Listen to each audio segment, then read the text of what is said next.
বন্ধুরা, এই মুহূর্তে গোটা বিশ্বে ইসরায়েল এখন রেড অ্যালার্টে আছে। এখন তাদের একটাই চিন্তা যে তাদের দূতাবাসের যেন কেউ হামলা না করে দেয়।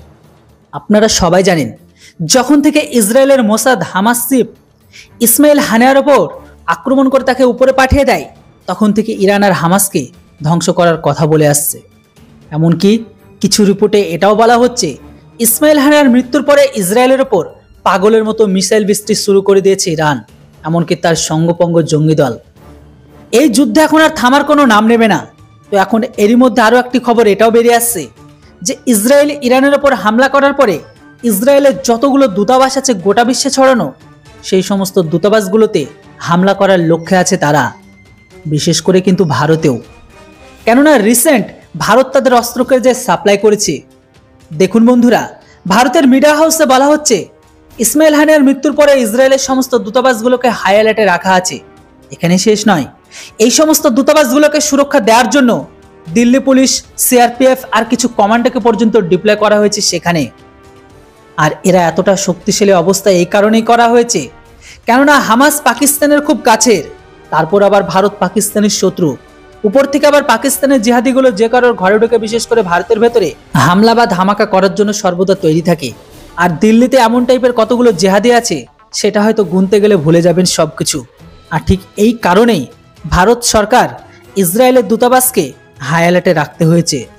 এর সাথে সাথে ইসরায়েলের সরকারের তরফ থেকে একটি ওয়ার্নিংকে পর্যন্ত জারি করেছে যে কোনো আতঙ্কবাদী যদি ইসরায়েল বা ইসরায়েলের দূতাবাসের সামনে গিয়ে কোনো বিরোধ প্রদর্শন করে বা দূতাবাসের সামনে বোম ধামাকা করার চেষ্টা করে, তাহলে তার নাম নিশানকে যেন গোটা বিশ্ব থেকে মুছে দেওয়া হয়। আমরা এটা কখনো একদমই সহ্য করব না যে আমাদের জমিতে সে কেউ যেন বোম ধামাকা না করে। যদিও ইসরায়েল ভারতের কাছে বিশেষ রিকোয়েস্ট করে যে ভারত সরকার ইসরায়েলের আধিকারিকদের যেন রক্ষা করে। আর ইসরায়েল এই রিকোয়েস্টে সেই সমস্ত দেশের কাছে করে যেখানে আজকের দিনে ইসরায়েলের রাজদূত কার্যগত।